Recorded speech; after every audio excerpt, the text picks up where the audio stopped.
Politician అనాలనా, కాబోయే politician అనాలనా, politician family member అనాలనా నాకు అర్థమవుతలేదు. మీరేమో డాక్టర్ అని తెలుసు నాకు. పాలిటీషియన్ అయ్యి మరి మన చదువు దాంట్లో యూజ్ చేస్తే బాగుంటుంది అని ఒక ఆలోచన స్టార్ట్ అయింది. పబ్లిక్ హెల్త్ పాలసీలో మెడిసిన్ని ఒక సొసైటీకి ఎలా యూజ్ చేయొచ్చు అనేది నేర్పిస్తారు. డాటర్స్, సన్స్ బాగా హెల్ప్ చేయడం చూసినాం. డాడీల కన్నా అసలు వీళ్ళే ఎక్కువ కష్టపడ్డారు. ముందు కనిపించే ఒక ఫేస్ ఉన్నా కూడా మీకు తెలిసిందే బ్యాక్గ్రౌండ్లో ఎంతవరకు ఉంటుంది. ఢిల్లీలో నాన్నగారికి టికెట్ ఇవ్వాలని డిసైడ్ అయిపోయింది. గల్లీలో పిల్లలు ఆడుకుంటున్నారు అంతే.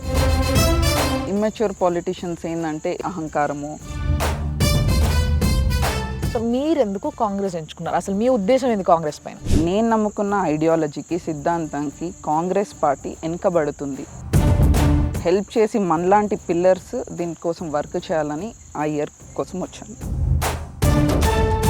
ఇప్పుడు ఎంపీ ఎలక్షన్స్ అనేసరికి మోడీకి ఉన్న క్రేజ్ అలాంటిది ఇలాంటిది కాదు. మోదీకి గ్యారంటీ. అసలు మోదీ గ్యారంటీ ఏంటి? సో ఎస్, ఒక తీరుగా మీరు అనుకునేదే నిజం అనుకుందాం. నాన్నగారు ఉన్నప్పుడు ఎక్కడి వరకు ఉందో అక్కడి వరకే ఆగిపోయింది. వాళ్ళు మరి కొత్తగా తెచ్చిన హైవే లేదు. 3 ఆప్షన్స్ ఉన్నాయి ఇప్పుడు: BJP, Congress and BRS. Zaheerabad మారాలి, సురేష్ షెట్కర్ రావాలి. సుమన్ టీవీ ప్రేక్షకులకి నమస్తే. ఈరోజు నేను ఒక పొలిటీషియన్ అనాలనా, కాబోయే పొలిటీషియన్ అనాలనా, పొలిటీషియన్ ఫ్యామిలీ మెంబర్ అనాలనా నాకు అర్థమవుతలేదు. బట్ ఒక మంచి సాఫ్ట్ స్పోకెన్ లేడీ ముంగట కూర్చున్నా అండ్ చాలా విషయాలు మాట్లాడబోతున్నాం ఈరోజు. ఎంత కష్టపడ్డా అంటే నిజంగా చెప్పాలంటే నారాయణ ఖేడ్ అనగానే ఒక ఫ్యామిలీ పేరు బాగా గుర్తుకొస్తుంది ఎవరికైనా. అదే షెట్కార్ ఫ్యామిలీ. ఎస్, సురేష్ షెట్కార్ గారు కావచ్చు, శివరావ్ షెట్కార్ కావచ్చు, వాళ్ళ ఫ్యామిలీ కావచ్చు, చాలా చాలా చాలా వెల్ నోటెడ్ పీపుల్ వీళ్ళంతా జనాల మధ్యలో. కానీ వాళ్ళు ఎవరు దొరకకపోయేసరికి నేను రీసెంట్గా అందరం మధ్యలో ఇట్లా చమక్కుమని మెరుచుకుంటూ కనిపిస్తున్న ఒక న్యూ స్టార్ అని చెప్పచ్చు. ఆవిడే గిరిజా షెట్కార్. సో ఆమె మన ముందుంది, చాలా ముచ్చట్లు మాట్లాడేది ఉంది. నేను మాట్లాడతా, మీరు వినండి.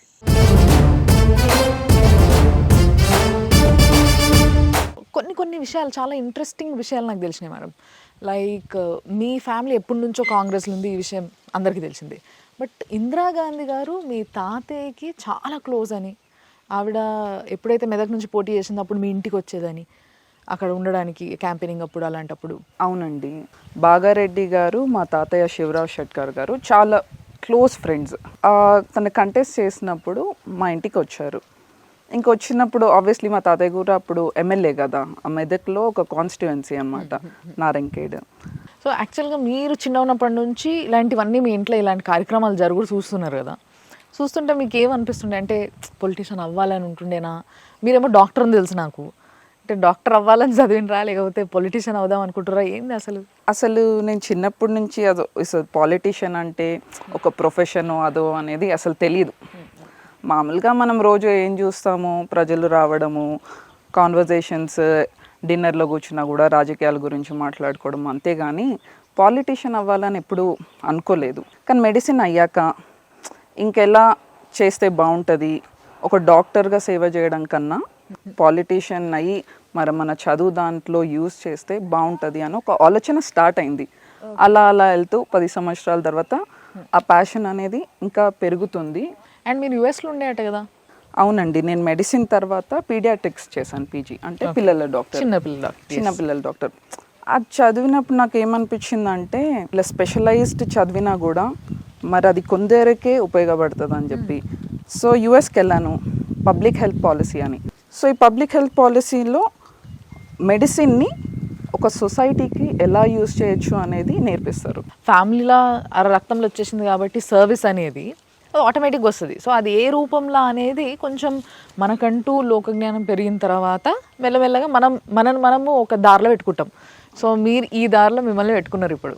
సో అనుకోకుండా అలా మెడిసిన్ చదివి, పీడియాట్రిక్స్ చదివి, ఇలా సో ఏది చదివినా కూడా ఎక్కువ మంది ప్రజలకి ఉపయోగపడాలి. ఒక్కరు ఇద్దరికి 10 మందికి కాదు. మనకు కెపాసిటీ ఉందనుకోండి, ఇప్పుడు 10 మందికి చేసే కెపాసిటీ ఉంటే ఓకే, అరే నేను నా గురించి కాకుండా 10 మంది గురించి ఆలోచిస్తున్నా అనుకోవచ్చు. కానీ నాకు ఎలా అనిపిస్తుంది అంటే నేను వచ్చిన బ్యాక్గ్రౌండ్ నుంచి ఇంకెంతమందికి చేయొచ్చు ఓకే. అనేది. సురేష్ షెట్కార్ అంటే డెఫినెట్లీ ఈసారి ఎంపీ ఆయన్నే మళ్ళా అన్న విషయం మాత్రం చాలామంది మాట్లాడుకుంటున్నారు. మరి ఇదంతా చూస్తుంటే మీకు కూడా ఒక డాటర్గా, అంటే నేను ఇప్పుడు మొన్న అసెంబ్లీ ఎలక్షన్స్ అప్పుడు కూడా చాలామంది లీడర్స్కి వాళ్ళ డాటర్స్ సన్స్ బాగా హెల్ప్ చేయడం చూసినాం, బాగా క్యాంపెయినింగ్ చేయడం, చాలా కష్టపడ్డారు. అసలు డాడీల కన్నా అసలు వీళ్ళే ఎక్కువ కష్టపడ్డారు. సో ఈసారి మీ పాట ఎట్లుండబోతుంది, మరి మీ రోల్? నా రోల్ ఏముంటుంది, సపోర్టివ్ రోల్. నేను గత 1.5 year నుంచి ఆర్గనైజేషన్లో వర్క్ చేస్తున్నాను. దీన్ని బట్టి బ్యాక్గ్రౌండ్లో అసలు ముందు పాలిటిక్స్లో ముందు కనిపించే ఒక ఫేస్ ఉన్నా కూడా మీకు తెలిసిందే బ్యాక్గ్రౌండ్లో ఎంత వర్క్ ఉంటుంది. ఒక కమ్యూనిటీలో, ఒక బూత్ లెవెల్ ఏజెంట్లో మనం ఏం చెప్పాలనుకుంటుందో, లేకపోతే పార్టీ ఏం చెప్పాలనుకుంటుందో అనేది కూడా క్లారిటీగా ఎలా చెప్పగలుగుతాము, ఏం చేయగలుగుతున్నాము అనేది అలాంటి బ్యాక్గ్రౌండ్ వర్క్ చేయాలని మీరు తీసుకుంటున్నారు. బేసిక్గా మేడం మీరు ఏం అనుకోవద్దు, ఎందుకంటే నాకు మీరు మాట్లాడుతుంటే అప్పటి నుంచి మీ టాటూస్ పైన కాన్సన్ట్రేషన్ పోతుంది. సో నేను కూడా టాటూ వేసుకున్నాను కాబట్టి నాకు అది ఏందో తెలుసుకోవాలన్న ఒక ఎగ్జైట్మెంట్ అన్నట్టు. ట్రెండ్ అని కాదు కానీ ఇది ఒక 10 years బ్యాక్ నేను మెడిసిన్ ఫస్ట్ ఇయర్లో అలా వేసుకున్నాను. సో ఈ టాటూ నేను మెడిసిన్ సెకండ్ ఇయర్లో వేసుకున్నాను. దీని మీద సింబల్ ఇనిషియల్స్ ఇవి SNG అని. మా నాన్నగారి పేరు సురేష్, నా పేరు గిరిజ. సో అందరికీ వాళ్ళ ఫాదరే హీరో కాబట్టి అలా గుర్తుపెట్టుకోవడానికి. అండ్ ఇంకొకటి ఇక్కడ ఏదో ఉంది, ఇది రింగ్ ఫింగర్కి అందరూ మ్యారేజ్ అయ్యాక రింగ్ ఫింగర్ అట్లా వేసుకుంటారు కదా. సో నేను రింగ్కి నా లైఫ్లో ప్రిన్సిపల్స్ ఏంటి అని దాన్ని బట్టి వేసుకున్నాను. నాకు మ్యూజిక్ అంటే బాగా ఇష్టం. ఇప్పుడైతే ఎంపీ ఎలక్షన్స్ చాలా దగ్గరలో ఉన్నాయి, వీటికి ప్రిపరేషన్స్ ఎట్లా నడుస్తున్నాయి ఇంట్లో? బూత్ లెవెల్ కమిటీస్ అనేది వేస్తున్నాం. ఓకే. సో ప్రతి కమిటీలో మరి ఒక మహిళ ఉండాలి, ఒక SC/ST ఉండాలి, అక్కడున్న కొందరు యూత్ ఉండాలి. బూత్ లెవెల్ ఏజెంటే కాకుండా ప్రతి బూత్కి ఒక కమిటీ. అది కాకుండా మరి మన పర్ఫార్మెన్స్ వచ్చింది, ఏ బూత్లో మనము 3rd ప్లేస్లో ఉన్నాం, 2ndలో ఉన్నాం, 1st ఉన్నాం. సో ఎక్కడ మనం సరిగా పర్ఫామ్ చేయలేదు, మళ్ళీ ఆ బూత్ దగ్గర ఎక్కడ కాన్సన్ట్రేట్ చేయాలి అనేది. సో ఎక్సర్సైజ్ అని స్టార్ట్ చేసాం. అది కాకుండా కొన్ని హెల్త్ క్యాంప్స్ పెట్టాము, క్రికెట్ టోర్నమెంట్స్ పెట్టాము, గవర్నమెంట్ స్పాన్సర్డ్ జాబ్ మేళా పెట్టాము. సర్వేలు కూడా బాగా మొదలైపోయి ఉంటాయి ఆల్రెడీ. అవును, ఇక్కడ డాడీకే ఆబ్వియస్లీ క్యాండిడేసీ చాలా బాగుంది కాబట్టి కాంగ్రెస్కి కూడా Zaheerabad is one of the easiest seat అనమాట. ఇప్పుడు కాంగ్రెస్కి మైనారిటీస్ ఉంటారు, చాలా బాగుంది. కానీ సర్వీస్ కూడా ఆబ్వియస్లీ అప్ టు డేట్ చేసుకోవడానికి సర్వీస్ కూడా చేస్తున్నాం. కానీ సురేష్ గారు అయితే బాగా సిగ్గుపడతారా మరి ఏందో తెలియదు, కానీ ఇష్టపడరట కదా ఆన్ కెమెరా రావడానికి, ఎక్కువగా అంటే ఇట్లా షో ఆఫ్ చేయడానికి, వీటికి ఇష్టపడడు అని చెప్పేసి నేను విన్నా అనమాట. అంతే కదా, అంటే వీళ్ళంతా ఓల్డ్ స్కూల్ పాలిటీషియన్స్. ప్రజలతో రోజు ఉంటారు, మాట్లాడతారు, అన్నీ చేస్తారు, కానీ ఎక్కువ కెమెరా ముందు రావాలి, షో ఆఫ్ చేయాలి అన్న నేచర్ ఉండదు. మీరు చూస్తే అసలు చాలా గ్రౌండ్ ఈ మధ్యన ఏం చేస్తున్నాము, అసలు గ్రౌండ్లో మనిషి ఎవరో తెలీదు. జస్ట్ సోషల్ మీడియాలో అంతా డిజిటల్, డెమోక్రసీ వదిలేసి డిజిక్రసీ లాగా మొత్తం సోషల్ మీడియాలోనే చూసి అసలు ప్రజలతో కనెక్షన్ లేని వాళ్ళు కూడా లీడర్లు. జనాలందరూ సోషల్ మీడియాలోనే ఉంటారు కాబట్టి పొద్దంతా రాత్రి అంతా, కాబట్టి వీళ్ళు కూడా సోషల్ మీడియాలో కనిపిస్తే అలా కనిపించినట్టు. సో వీళ్ళకి నాన్నగారికి ఎలా అనిపిస్తుంది అంటే అదంతా రియల్ వర్క్ కాదు, మనం రోజు ప్రజలతో ఉంటూ మాట్లాడుతూ వాళ్ళలో తిరగడమే రియల్ వర్క్. ఇదనేది అంత పెద్ద అవసరం లేదు అనేది అతని అభిప్రాయం. పాలిటిక్స్ గురించి ఇంకా చాలా మాట్లాడాలి, అండ్ వస్తున్న ఎలక్షన్స్ గురించి, డాడీ గురించి. ఎట్లాగో సురేష్ షెట్కార్ మాకు దొరకలేరు, ఆయన అసలు రానికి కూడా ఇష్టపడతలేరు ముందుకి, కెమెరాలు మనకు వద్దబ్బా అన్నట్టుగానే ఉంటారు. కాబట్టి ఆయన గురించి సంబంధించిన విషయాలన్నీ కూడా నేను తప్పకుండా గిరిజ గారిని అడిగేస్తా ఈరోజు. మీరు రెడీయా? Ready. So let's start. So మేము యాక్చువల్గా నేను చాలాసేపటి నుంచి ఈ సమయం కోసం వెయిట్ చేస్తున్నా, మనం ఏదైనా అడగొచ్చు, తప్పకుండా ఆన్సర్ చెప్తారు అంతే. సో ఇందాక మీరు ఆడ మాట్లాడుతూ ఢిల్లీలో ఆల్రెడీ డిసిషన్ అయిపోయింది అని ఒకటి చెప్పబోయారు, అది ఎందుకు కొంచెం డీటెయిల్గా తెలుసుకోవాలని ఉంది నాకు. ఢిల్లీలో నాన్నగారికి టికెట్ ఇవ్వాలని డిసైడ్ అయిపోయింది, గల్లీలో పిల్లలు ఆడుకుంటున్నారు అంతే. Oh my god. ఒక్కసారి డాడీకి డిక్లేర్ అయ్యాక అదంతా ఆగిపోతుంది. ఆ రోజు నాన్నగారు లాస్ట్ డే ఆఫ్ నామినేషన్ రోజు టికెట్ ఇచ్చేసినప్పుడు మాకు హైకమాండ్ నుంచి ఖర్గే గారు, సోనియా గాంధీ గారు పర్సనల్గా డాడీకి ఫోన్ చేశారు. మరి ఇట్లాంటి టైంలో పార్టీ గురించి ఆలోచించి మీరు ఈ త్యాగం చేశారు, ఖచ్చితంగా పార్టీ మీ సాక్రిఫైస్ని గుర్తుపెట్టుకుంటుంది అని హామీ ఇచ్చారు మాకు. త్యాగం అనగానే గతంలో మీ తాతగారు కూడా ఆయన కూడా అంతే, ఆయన టికెట్ని వేరే వాళ్ళకి ఇవ్వడం జరిగింది, ఎమ్మెల్యే టికెట్ నారాయణఖేడ్ నుంచి. ఇది డాడీ కూడా చేసిండు. సో ఇట్లా చేయడం వల్ల పార్టీ ఎంత లాభపడుతుందో లాభపడతలేదు విషయం కొంచెం పక్కకు పెడితే, ఒక ఫ్యామిలీ నుంచి ఒక మెంబర్కి ఒక ఆపర్చునిటీ వచ్చినప్పుడు ఆయన టికెట్ని త్యాగం చేయడము అనేది చాలా రేర్గా చూస్తాం. ఎందుకంటే every one wants to be there కదా, every one wants to be MLA, every one wants to be centre of attraction, అన్నీ కావాలి వాళ్ళకి. సో కానీ ఈ ఆలోచన లేదా, అసలు ఎందుకు అట్లా త్యాగం చేయడం అనే కాన్సెప్ట్ ఎందుకు వచ్చింది? మాది ఒక ఫ్రీడమ్ ఫైటర్ ఫ్యామిలీ. మా great grand father first general elections fight చేశారు, అంటే ఫస్ట్ స్వాతంత్ర దేశంలో ఇప్పుడే మనకు వచ్చినప్పుడు. దాని తర్వాత ఇంకా మన హైదరాబాద్ అనేది నిజాం స్టేట్లో ఉండే, అది అప్పుడు ఇమీడియట్గా రాలేదు. మా తాతయ్య దాని తర్వాత శివరావ్ షెట్కర్ గారు ఇండిపెండెన్స్ డే రోజు వెళ్ళి ఫ్లాగ్ ఎగరేశారు. దానికోసం 2 సంవత్సరాలు జైల్లో పెట్టారు వాళ్ళని. సో మా ఫ్యామిలీ ఒక లీడర్కి ఫస్ట్ ఉండే క్వాలిటీ ఏమిటంటే కన్సిస్టెన్సీ, క్యారెక్టర్. మరి దీంట్లో మా షెట్కర్ కుటుంబానికి స్పెషల్లీ నాన్నగారుకి 100 to 100 మార్క్స్ వస్తాయి. ప్రజలతో వాళ్ళ కోసం మనం ఎదగాలి, మన సిద్ధాంతాల మీద నిలబడాలి, దాంతోపాటు ముందుకెళ్ళాలి. అలాంటి ధైర్యం ఉన్న వాళ్ళే సురేష్ షెట్కర్ గారు. సో ఇలాంటి ఒక డెడికేషన్ ఉంది కాబట్టి మీ ఫ్యామిలీలో, అంటే డాడీకి కానీ తాతయ్య కానీ ఎవరికైనా, సో ఇక్కడ దాకా వచ్చింది బాగుంది. కానీ ప్రజల నుంచి ఆ ప్రోత్సాహం లేకపోతే, ప్రజలు ఒకవేళ ఒప్పుకోకపోతే, ప్రజలు ఎక్కడన్నా కొంచెం చిన్న డిసప్పాయింట్మెంట్ వాళ్ళలో ఎదురైందంటే వాళ్ళు అసలు మనిషిని కేర్ కూడా చేయరు. ఎంత పెద్ద లీడర్ అయినా తీసి పక్కకు పెట్టిన రోజులు. ఈ విషయానికి వస్తే మీరు చెప్పినంత కాన్ఫిడెన్స్ ప్రజల నుంచి వస్తుందా? ఖచ్చితంగా వస్తుంది. ఎందుకంటే పవర్ ఉన్నప్పుడు ఒకలాగా, పవర్ లేనప్పుడు ఒకలాగా అనేది మేము ఎవరితో బిహేవ్ చేయము. మేము కూడా అలా మాకు ఫీలింగ్ ఉండదు. ఓకే, ఒక కాంగ్రెస్ పీపుల్కి ఒక స్టేట్మెంట్ ఉంటుంది, స్మైల్. సో ఎవరితోనైనా మంచిగా నవ్వుతూ, వాళ్ళ భుజాల మీద చేయేస్తూ మర్యాదగా మాట్లాడతారు. ఈ కొత్త పాలిటీషియన్స్, ఇమ్మెచ్యూర్ పాలిటీషియన్స్ ఏంటంటే ఎప్పుడు ఎక్స్పీరియన్స్ చేయలేని రాగానే అహంకారము, ఇంకేదో లేకపోతే గర్వంగా ఉంటారు. అలాంటిది ఎప్పుడు మేము అలా చూడము, వాళ్ళని అలా ట్రీట్ చేయము. మన వాళ్ళలాగా, మన కుటుంబంలాగా వాళ్ళని చూసుకుంటాం కాబట్టి వాళ్ళ నుంచి మాకు ఎప్పుడు బ్లెస్సింగ్స్, లవ్ ఉంది. మరి అలానే ఉంటుంది అని అనుకుంటున్నాం. 2004లో ఎమ్మెల్యే టికెట్ మీ తాతగారు ఒకరికి త్యాగం చేసినప్పుడు వేరే వాళ్ళకి త్యాగం చేసిండ్రు, కొడుకు రెడీ ఉండంగా కూడా. సో వారసత్వంగా ముందోళ్ళకి వెనకోళ్ళు ఇచ్చింది కాదు మీ దాంట్లో, ఇది క్లియర్గా తెలుస్తుంది. సో ఇలాంటి పరిస్థితులలో ఈరోజు మీరు కూడా ఇదే పార్టీని ఎంచుకున్నారు. నిజానికి చెప్పాలంటే అవసరం లేదు. ఇప్పుడు చాలామంది లీడర్స్ని చూస్తున్నాం, వాళ్ళ పిల్లలు వేరే పార్టీలు ఉంటుర్రు, వీళ్ళు వేరే పార్టీలు ఉంటుర్రు, అల్లుళ్ళు వేరే పార్టీలు ఉంటుర్రు, మెయిన్ లీడర్స్ వేరే పార్టీలు ఉంటుర్రు.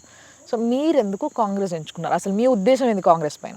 పర్సనల్గా నాకేంటంటే ఐడియాలజీ, కాంగ్రెస్ ఒక లిబరల్ పార్టీ.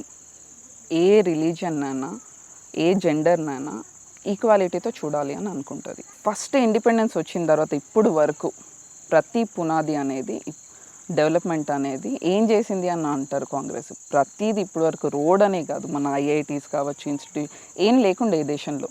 నాకు పర్సనల్గా నా కోర్ ఐడియాలజీ కాంగ్రెస్తో మ్యాచ్ అవుతుంది కాబట్టి అలా. మా ఇంట్లో ఏం బిలీవ్ చేస్తారంటే ఇది డెమోక్రసీ. ప్రజలు మిమ్మల్ని ఇష్టపడితే, మీరు పనిచేయాలని అనుకుంటే మిమ్మల్ని ఎన్నుకుంటారు, లేకపోతే ఇంకెవరినైనా ఎన్నుకుంటారు. సో కుటుంబం నుంచి వచ్చినందుకు కొన్ని అడ్వాంటేజెస్ ఉంటాయి. నాన్నగారు యూత్ కాంగ్రెస్లో పనిచేశారు చాలా సంవత్సరాలుగా. తర్వాత డీసీసీ ప్రెసిడెంట్ 10 years చేశారు.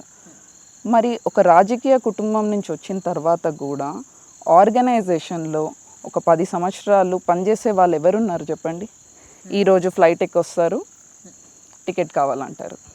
మరి నేను కూడా ఇప్పుడు యుఎస్ నుంచి వచ్చిన లాస్ట్ 1.5 year నుంచి ఏఐసిసిలో సోషల్ మీడియాలో వర్క్ చేశాను, స్పోక్స్ పర్సన్లా వర్క్ చేశాను, ఇప్పుడు కరెంట్లీ వార్ రూమ్ ఇన్ఛార్జ్లా వర్క్ చేస్తున్నాను. అంటే ఆర్గనైజేషన్ వర్క్ మనకు తెలుస్తేనే కార్యకర్త ఏం చేస్తున్నారు, లేకపోతే వాళ్ళేమనుకుంటున్నారు, అసలు స్ట్రక్చర్ ఎలా ఉంటుంది. పార్టీ ఏదో అనుకుంటే గాల్లో ఒక ఐడియాలజీయో లేకపోతే మన నెరేషన్ వెళ్ళదు కదా.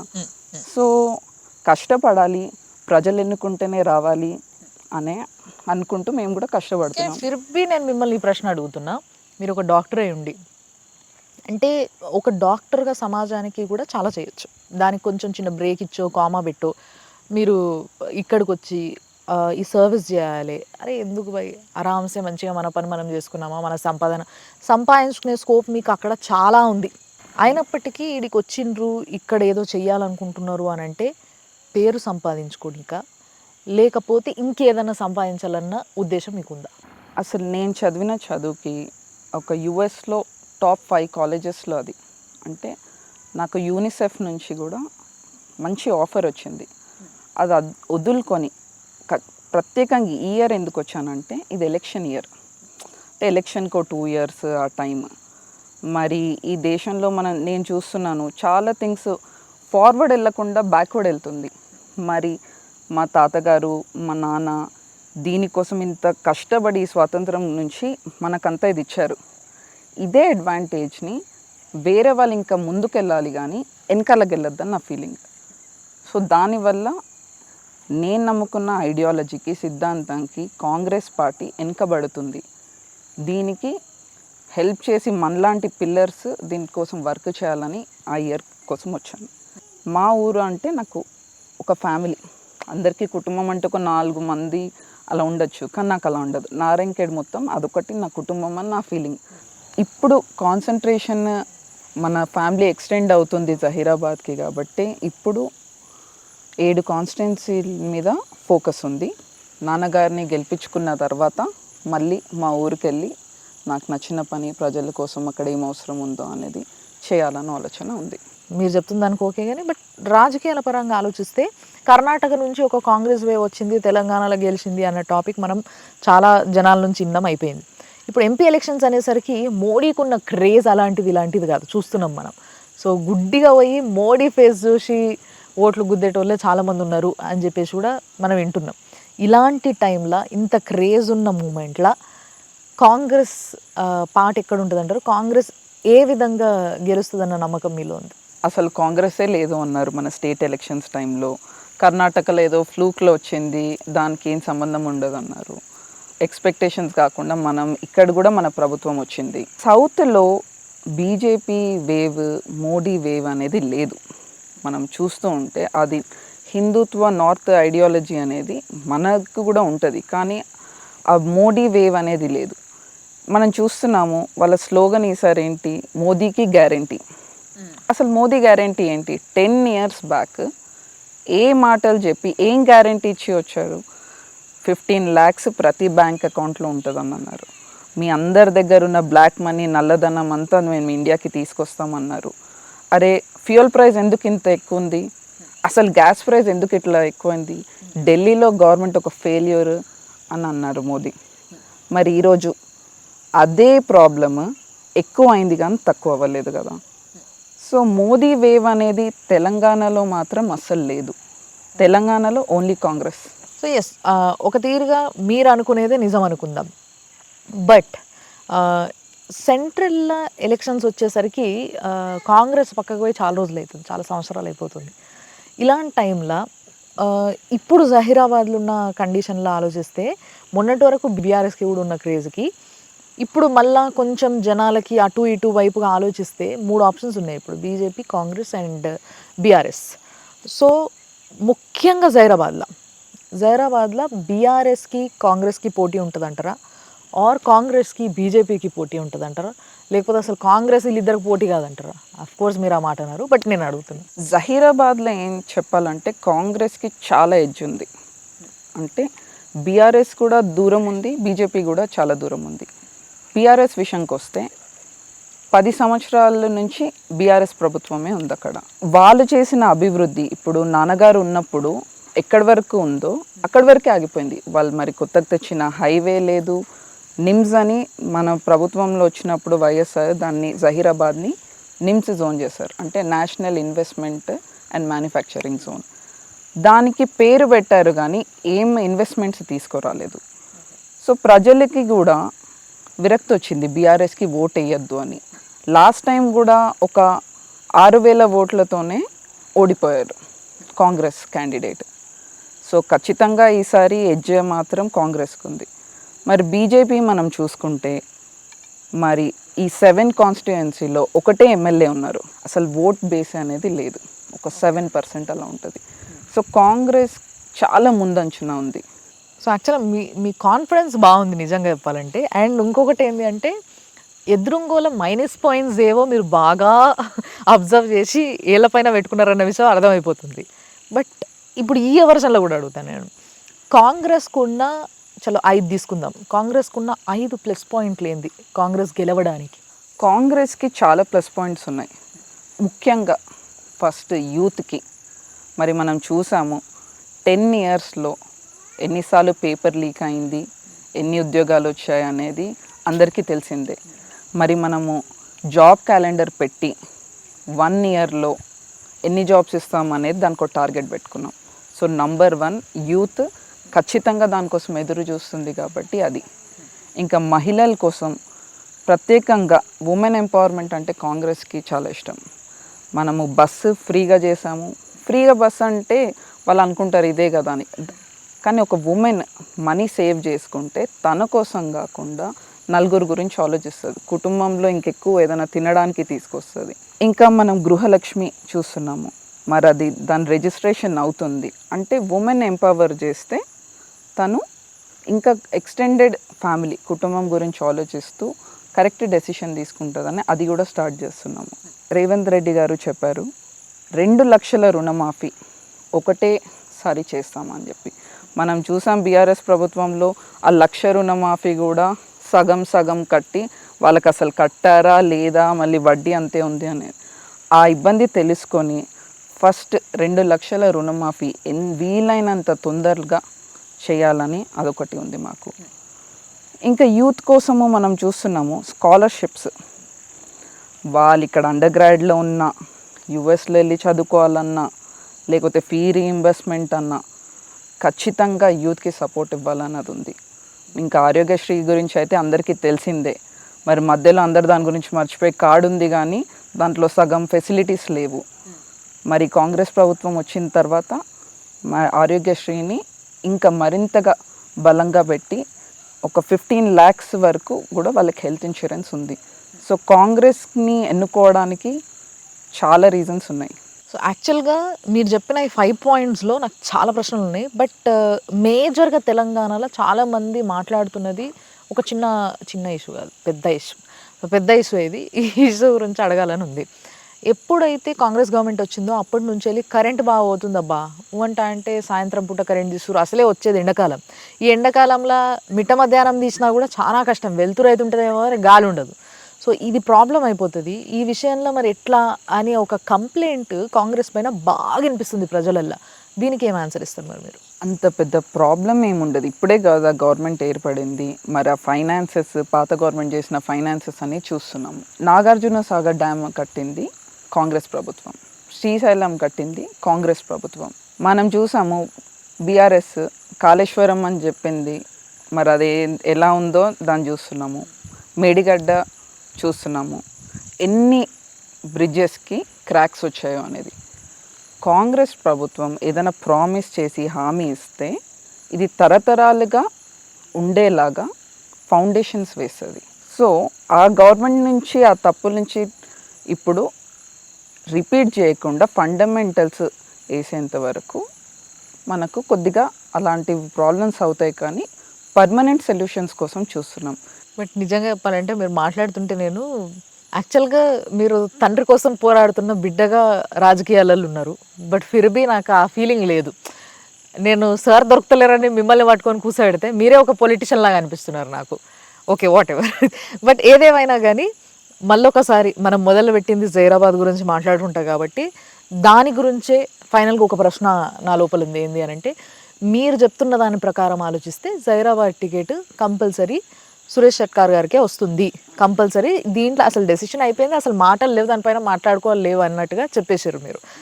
అండ్ అక్కడి నుంచి గెలిచేది కూడా మీరే అన్న కాన్ఫిడెన్స్ మీలో ఉంది.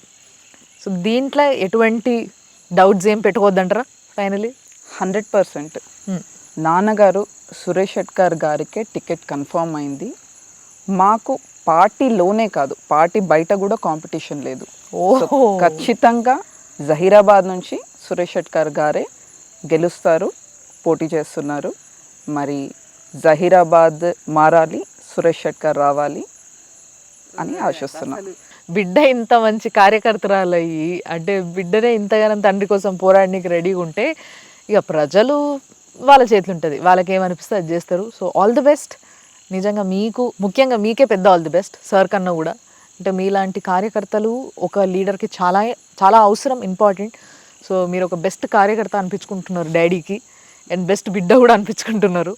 సో ఆల్ ది బెస్ట్ దానికి. మళ్ళీ కలుద్దాం డెఫినెట్లీ, తప్పకుండా. ఇంకా ఇట్లాంటి ముచ్చట్లు ఇంకెన్నో మాట్లాడేటివి ఉన్నాయి. అప్పటి వరకు మాత్రం మీరు చేస్తున్నది చేస్తూ ఉండండి, మేము కూడా ఫాలో అవుతూ ఉంటాం. Thanks a lot ma'am. Thank you. చూసారు కదా, ఇది అన్నట్టు ఇయ్యాలంటే మా ముచ్చట. సో ఇలాంటి మంచి మంచి ఇంటర్వ్యూస్ కోసం మీరు చూస్తూనే ఉండండి సుమన్ టీవీ.